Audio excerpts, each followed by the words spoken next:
नमस्कार शेतकरी मित्रांनो. नमस्कार. आज दिनांक 10 ऑगस्ट 2026 रोजी आपण तळेगाव शिवारातील आपले रावसाहेब पाटील देठे यांच्या SRT कपाशी पिकाची पाहणी करण्यासाठी आलेलो आहोत आणि या परिसरातून हे बहुसंख्य शेतकरी आपले या ठिकाणी आलेले आहेत.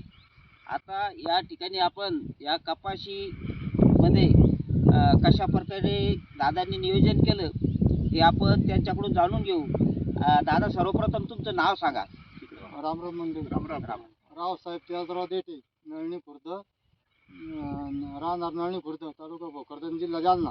बरं, तुम्ही यावर्षी SRT पद्धतीने शेतीला सुरुवात केलेली आहे. याची सुरुवात करण्यापूर्वी तुम्ही अगोदर SRT बद्दल कसे माहिती मिळेल तुम्हाला? माहिती असे, मी डॉक्टर साहेब पोटे साहेब वालसा यायचे मी 1-2 व्हिडिओ पाहिले. मग प्रत्यक्ष मी एप्रिल महिन्यात आपले डॉक्टर साहेब पोटे यायचे शेतात गेलो. मी एक पांडे म्हणून दोघं त्याची शेती पाहिली. तेव्हापासून माझ्या मानत आलं बा आपण मी 2-3 10-12 एकर 2-3 एकर करून पाहू. मग त्या पद्धतीने आम्ही तुमची शेती पाहिली एप्रिलमध्ये. त्या पद्धतीने आम्ही यंदा बेड काढून शेती करायला सुरुवात केली. तर या शेतीमध्ये करताना तुम्हाला काय समस्या आल्या, आता काय नाही? समस्या अशा आल्या पाहिलं ना आलं बा, आम्ही गवत झालं तर भक्कम सर्किट उभारला आली घाबरलो होतो. तुमचे व्हिडिओ पाहून काही आपले सरपंच पळसखेडचे बापू यायचे व्हिडिओ पाहून बा काही घाबरायचं नाही म्हणलं. मुलाला आपण काहीतरी नियोजन करू. मग पाणी पाडलं आम्ही रोंडा पाणी टाकलं. ती फवारणी आमच्या मुलांना केली. तर तण वाळायला लागलं, ते राहिले ते समजा आम्ही थोडं उपटून घेतलं आणि खाली टाकून दिलं खाली. या ठिकाणी आपण बघू शकतो दादा, इकडे बघा. आता या ठिकाणी आपल्या या कपाशीच्या उंची बरोबर एवढं प्रचंड तण या कपाशीमध्ये झालेलं होतं आणि पूर्ण कपाशी पूर्ण तणांनी झाकून गेलेली होती. पण दादांनी मला या ठिकाणी फोन केला एक दिवस, म्हणे आता आपल्या कपाशीमध्ये खूप तण झालेलं आहे, आता याच्यावर पर्याय काय? आमची घरची मंडळी आम्हाला भांडू राहिली. भांडत होते की तुम्हाला घरची मंडळी? भांडले ना, रागा धामला जायला एक धामला. म्हणलं काय आम्ही पण मग आमचा मुलगा जरा हे त्यानं पाहिलं थोडंफार जेवण काही घाबरायचं आपण ते काहीतरी नियोजन करू. तर आम्हाला आता समाधान वाटून राहिलं गवत गेल्यामुळं. त्याच्यामुळं आता बा आपण अजून मागच्या वर्षी आम्ही 2-3 एकर वाढवणार आहे. हे आपले चिरंजीव आहे का नाही? दादा, तुमचं काय नाव आहे? अंकुशराव देठे. आईचे ना बाबाची भांडण होत होते का या बद्दल? ते ना आई पंढरपूरला गेली जातात नव्हतं. पंढरपूरून आले ते तण पाहिलं सर एवढ्याले. म्हणजे तण कधी पाहिलेलं असं का? आवाज आला. आता या ठिकाणी असे आता ज्या नवीन शेतकरी आहे यांना याबाबत माहिती नसतं की आपल्या कपाशी असेल किंवा इतर पिकं असेल याच्यामध्ये जर तण झालं तर हे शेतकरी घरामध्ये भांडणं लागतात या SRT मुळं. पण ज्या शेतकऱ्यांना आता माहिती आहे की SRT पद्धतीमध्ये किती तण झालं ते तण आपल्या फायद्याचं आहे. तण देई धन. आता हे जे एवढं प्रचंड तण या ठिकाणी झालेलं आहे, आता हे जे तण हे कुजून आपल्या जमिनीला सेंद्रिय कर्ब मिळणार आहे याच्यातून आणि आपली जमीन सुपीक बनणार आहे आणि गांडुळांना यातून खाद्य पण तयार होणार आहे.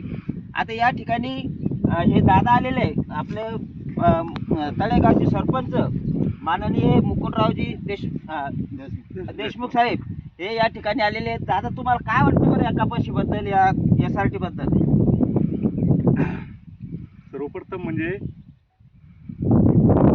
SRTचा असा फायदा आहे की आता बेडवर घेतल्यामुळं आणि तणामुळं जमीन एकदम अशी एकदम तिची झाली, एकदम मास एकदम म्हणजे आता तर जमीन एवढी टाईट असते, एकदम नरम झालेली जमीन आहे. आणि SRTचा खूप असा चांगला फायदा वाटू लागला. आणि आपण पाळी आणत नाही त्याच्यामुळे गांडूळ तयार होऊ लागले आणि ती जिवंत राहू लागली.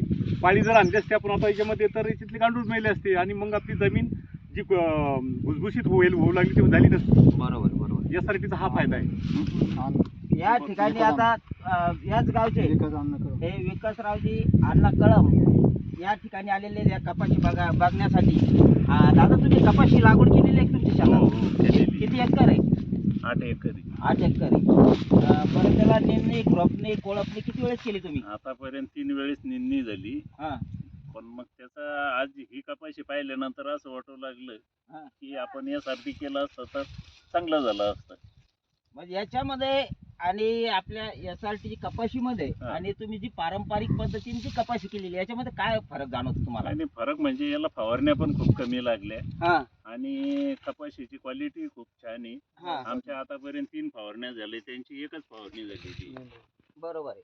आणि तुमचे निंदण्याच्या मध्ये हा, किती आणि खर्च? निंदण्याचा- हा 3 फवारण्या झाल्या, त्याच्यामुळे तो खर्च भरपूर वाढला. म्हणजे तुमचा खर्च किती झाला आता निंदायला? निंदायला आता जवळपास 20-25 हजार रुपये खर्च झाला. बरं, आता दादांची आता या कपाशीला यांनी फक्त राऊंड पाणी आपले त्यांचं आता हा. ते सांगू नाही, लागले नाही, 2000 रुपयामध्ये पूर्ण खर्च हे होऊन गेला तणमुक्त त्यांचा. शेती झाली. तणमुक्त. मग हे- तुम्हाला ही शेती पडते का अशा हो पद्धतीने हो केली? 100% पुढच्या वर्षी आम्ही 5-10 एकर करू शकतो. असं का? बरं. आता सरपंच साहेब आलेले आपल्या या ठिकाणी पळसकर पिंपळेचे. गणेशराव बापू, सरपंच साहेब बोला, काय मत आहे तुमचं याबद्दल? आम्हाला मार्गदर्शन करा सरपंच साहेब तुम्ही शेतकऱ्याला. नाही, आता माझं वैयक्तिक पण सांगतो किंवा आपल्या SRT जे शेतकरी आहे किंवा आपले SRT जे प्रचारक आहे त्याचं मत मांडतो मी. आता हे कळम साहेब जे म्हणले की बा पुढं मी 5-10 एकर करीन, तुमचं जमीन किती आहे? 40 एकर. मग असं कोणी म्हणलं तुम्ही मी 40 एकर करीन? तुम्ही ऐका ना, तुम्ही काय म्हणले की बा मी 3 निंदण्या केल्या, हा, वखर गोळ्या किती आणल्या? 3 वेळेस. मग आता तुम्ही समजा तुमचे घरचे बैल असेल, माणूस असेल, हा. ते समजा असं समजा तुमचं भाड्या नाही बा, आता 3 वेळेस वखर आता लोक आणला तुम्ही आणि अजून किती वेळेस आणणार आहे? अजून 2 वेळेस. 5 वेळेस. हो. तर तुम्ही भाड्याने केलं तर 5000 रुपये झाले हा, तुमचे. हा. आता तुम्ही 3दा निंदलं, हा. किती खर्च आला? जवळपास एका निंदणीला 5000 रुपये धरून चालायचं. एवढा नका धरू. कमी- 62 नाही, नाही, नाही. आठ एकर ना 25,000 30,000 रुपये लागले ना. एकाचा हिशोब हा, सांगा. 1000 रुपये. 3दा निंदलं तर 3000. हा, हा. एका हजारात होत नाही. तुमच्याकडे बिहारचं मंत्र आलं काय लय स्वस्त आहे. त्याच्याचमुळे तुम्हाला सांगू 5,000 राहिलो, रुपये. 5000 रुपये खर्च आला. मग एकरी 5000 निंदायचा खर्च आला. समजा त्याच्या आयुष्यामध्ये हा, समजा 4 निर्णय होणार हा, आहे. हा. ते 4000 आणि हे 5000. किती झाले? 9000. हे झाले नांगाठीचा खर्च. नागाटीचा आता एकरी 2000 रुपये. मग किती झाले? 11. वाट्याचा खर्च 1000 रुपये. 1,500 आणि दीड हे. हजार आणि रोट्या. 1500. आणि तुम्हाला बेड पाडायला 1,500 रुपये हा, हा, लागले. हा. मग एकूण किती झाला खर्च? जवळपास 15-16 हजार रुपये खर्च आला एकरी. हा? 15-16 आता हजार रुपये. 16,000 आला तर यायला हे समजा 3 वेळेस तणनाशक आणणार असं समजा. हा. तर एका फवारणीचा खर्च किती बाळा एकरी? 600 रुपये समजा राऊंड अप एक आणि एकरला. समजा तो वाजता बाबा कुठली बी मजुरी धरू आपण. 900 रुपये. आता 1000 रुपयांनी एक आहे. 3 तणनाशकाच्या फवारण्या 3,000 झाल्या. आता 16,000तून 3,000 वजा केले किती राहिले खाली? 13,000. मग आता तुम्ही जर SRT शेती केली तुमची 13,000 रुपये प्रत्येक सालाला वाचत असेल तर आपल्या कापसाला काय भाव आहे? 7,000. 7,000. तर मग आपल्याला 7,500 विकला समजा कापूस असेल किती पैसे लागते? ते बिन भरपूर खर्च आहे. 2,000. हा. 2,000 रुपये क्विंटल. आणि 1,000 रुपये क्विंटलच पकडू आपण. तर मग आपल्याला हे जर 13,000 रुपये झाले असतं ना याचा आपण 2,000 पकडले किती झाले? 15,000. हा. मग 2 क्विंटल कापूस तुमचा आजाद घालत आहे ना. हा, हा. आणि पुन्हा टेन्शन नाही. नाही. आता मी एक SRT शेतकरी आहे, तर माझ्या टोंगाळीतलं गवत झालं तर मग आम्ही अगोदर लागवड केली आणि मग त्याच्यावर बिनाशक राऊंड अप आणलं. हा, आणि आमचे जे जवळपासचे शेतकरी ते म्हणे डुबलंय शेत आता हे. हो, हा. आणि ते त्याला पाय नाही बे ते म्हणे याच्यात कुठं कापूस उभी नाही काही मिळ आहे का ते म्हणले बरं का. हे म्हणे आपला माणूस येडा आहे येडा सरपंच जरी असला तरी येडा माणूस. हा, हा. मग ते गवत वाळलं 8 दिवसांना आणि तो कापूस उगला खाली आणि मग 15 दिवस त्याला कोण पाहता हे काय पाहायचं लागे म्हणे हे. पण मग 15 दिवसांनी पोगले कापूस तर टळटळ असा दिवस व्हायला कोंब गेम चांगला होता त्याचा. आणि मग ते जवळून पाहायला आपल्यापेक्षा तर कोंब चांगला आहे. आणि माझं दुसरं वर्ष आहे. बरोबर. मग अशा पद्धतीनं हे करावं लागतंय. कोणी नाव ठेवीन काही नाही, आपली बायकोच आपल्याला लावते. ते माव नावाला पागल झाला बाबा हे कोणतं ऐकतो आणि काही बी करतो डुबवतो कोण घर. हो हो ना. पण याला अभ्यास केला गेला पाहिजे. आता तुम्ही नवीन शेतकरी, आता तुम्ही ऐका ना, तुम्ही इथं आले तर हे तुमच्या लक्षात आलं. हा, हा. आता तुम्ही गावातून पाहिलं ते लक्ष देत होतं नाही का? नाही नाही. मग आपले कसे खोडे पाहायचं काहीच नाही, म्हणजे अभ्यास काहीच करायचं हा, नाही हा. आणि मग नुसतं नाव ठेवायचं. अरे बाबा तुला करायचं असं ना तर होऊन पाच केलं दहा- गेलं पाहिजे हा, ते आता थोडंफार. उदाहरण असतं, आपण आता आखाडी झाली पंढरपूरला गेलो, मग आपल्या गावाची विठ्ठल मंदिर नाही का? हा. मग पंढरपूरला कोण गेलो आपण, तिथे देव ओरिजिनल असं वाटलं आपल्याला गावात वाटलं भाऊच नाही.